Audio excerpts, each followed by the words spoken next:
Imagine a brand born from the roar of airplane engines in the chaos of World War I. A company forged in fire and forced to reinvent itself multiple times. BMW's story is not just about cars. It's about survival, resilience, and a relentless drive for perfection. From tiny bubble cars that kept a company alive in the 1950s to high-performance machines that define luxury and speed today, BMW has navigated history's twists and turns like no other. But beneath the glossy finish lies a tale of near ruin, risky gambles, and shadows of a troubled past. This is the story of BMW, a journey of war, innovation, near collapse, and triumphant resurgence. Buckle up, you're about to discover how the ultimate driving machine came to be.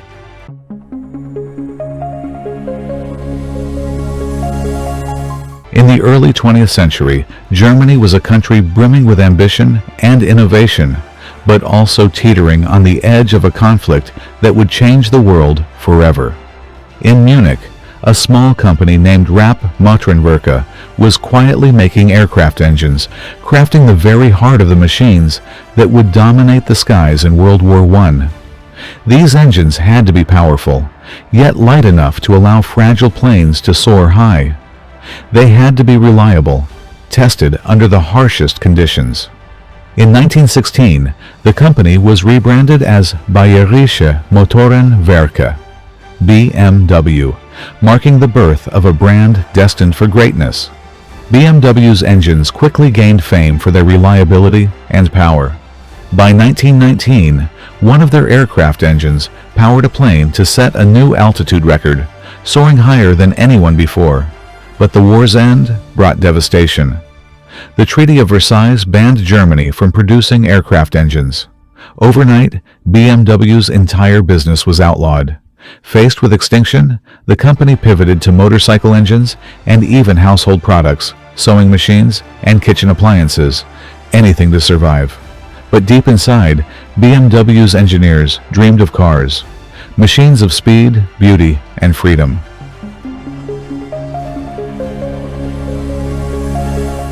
BMW's first real taste of success came with the launch of its motorcycle, the R32, in 1923. It featured a unique flat-twin boxer engine, a design that would become a BMW signature for decades. But motorcycles were just the start. In 1928, BMW purchased the Eisenach car factory, and with it, the rights to build cars based on the British Austin 7. The BMW 315 was small and modest, but it was the brand's first real step into the automotive world. Through the 1930s, BMW developed its own engines and designs. The culmination was the legendary BMW 328 Roadster, introduced in 1936. Light, fast, and beautiful, the 328 wasn't just a car. It was a racing icon, winning events and setting records, proving BMW was a maker of more than engines. It was a maker of dreams.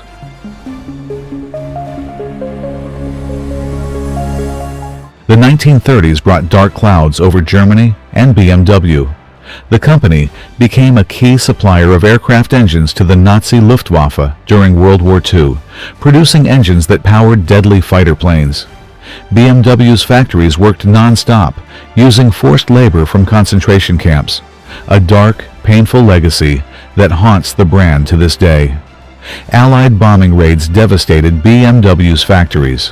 By 1945, the company was nearly destroyed.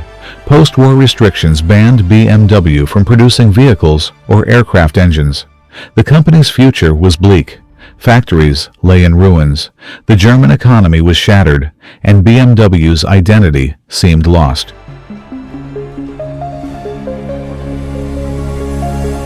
In the grim 1950s, BMW's survival was in jeopardy. Luxury cars they produced, like the 501, were too expensive for a poor, recovering Germany. Then came an unexpected savior, the Isetta, a tiny bubble car with a front door that looked like a fridge. Originally Italian, BMW bought the rights and began producing the Isetta in 1955. Its quirky design, low price, and fuel efficiency made it a hit in post-war Europe. The Isetta sold over 160,000 units, keeping BMW alive during its darkest hour. Still, BMW knew it couldn't build a future on bubble cars alone.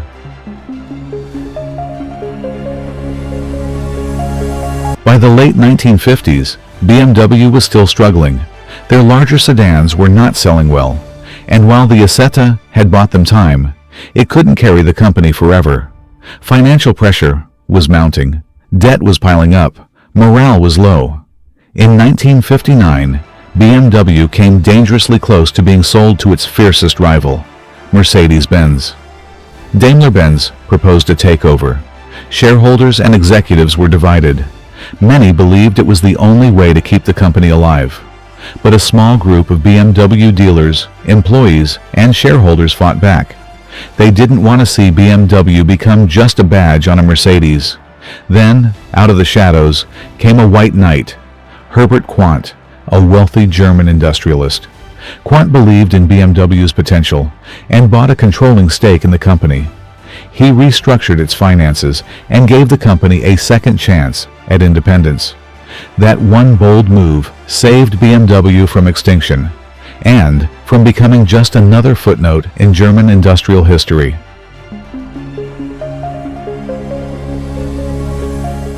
The 1960s would be the rebirth of BMW. In 1962, the company introduced a revolutionary new car, the BMW 1500, part of what became known as the Neue Klasse, or New Class. It wasn't just a car. It was a new philosophy. The New Class blended performance, style, and practicality, a sporty sedan that families could drive, but enthusiasts could love.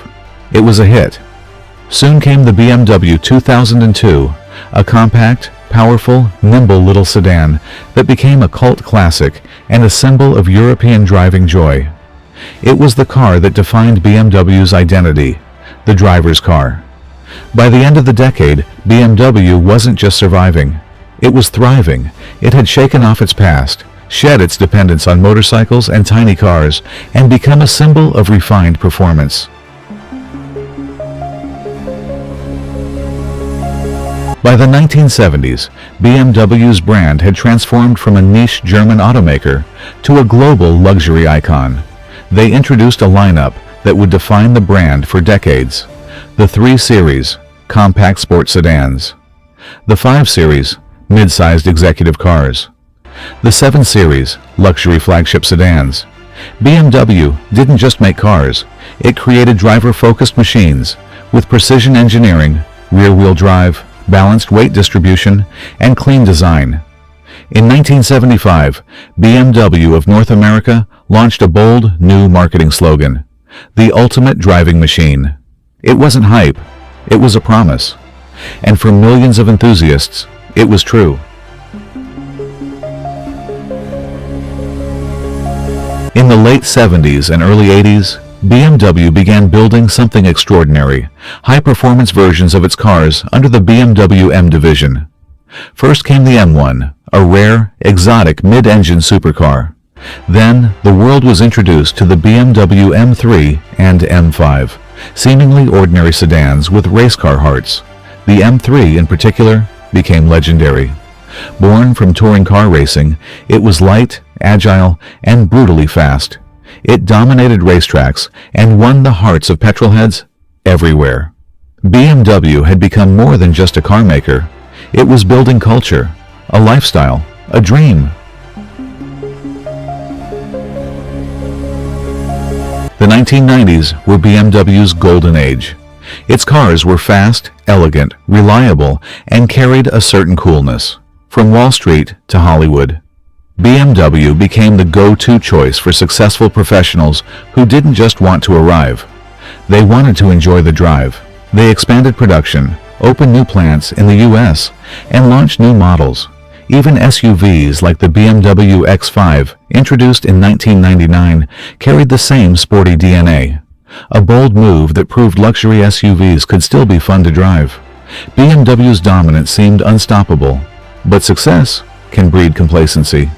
And trouble was brewing just over the horizon. In 1994, BMW made one of its biggest missteps. It acquired the Rover Group, a British car company known for brands like Mini, Land Rover, and MG. The idea was to expand BMW's portfolio and capture more market share. But the deal turned into a nightmare. Rover was losing money fast. BMW tried to revive it, but cultural clashes, outdated products, and massive losses dragged the German brand down. By 2000, BMW had enough. They sold off Rover, keeping only the Mini brand, which they later turned into a success. But the damage was done. BMW lost billions. Shareholders were furious. The press mocked them. For the first time in years, BMW's reputation for smart, precise strategy took a hit. In the early 2000s, BMW focused on recovery. They doubled down on core values: performance, innovation, and design. New generations of the 3, 5, and 7 series kept sales strong. They also began exploring technology, iDrive systems, efficient dynamics, turbocharging, and hybrid models. But not all changes were welcomed. Some fans criticized the design of the crisp bangle-era BMWs, especially the E65-7 series, which sparked controversy for its styling. Still, BMW powered forward. They weathered the 2008 global financial crisis better than many rivals and stayed independent even as others merged or collapsed. BMW saw the writing on the wall. The future was electric. In 2013, they launched the BMW i3, a quirky, futuristic electric city car. It was a bold experiment, not a bestseller, but a proof of concept. Then came the sleek i8 hybrid supercar, a blend of innovation and style. Still, BMW was cautious. While rivals like Tesla went all in on EVs, BMW took a measured approach, blending hybrids, diesels, and electric in a flexible strategy. Now, in the 2000s and 20s, BMW is rolling out its i4, iX, and electrified 5 and 7 series, proving that luxury and electric performance can go hand in hand. And they're not forgetting enthusiasts. The M division is evolving, building hybrid super sedans and preparing for an electric M future. BMW's story is more than a corporate timeline. It's a mirror of human ambition, resilience, and reinvention. Here are the key lessons. 1.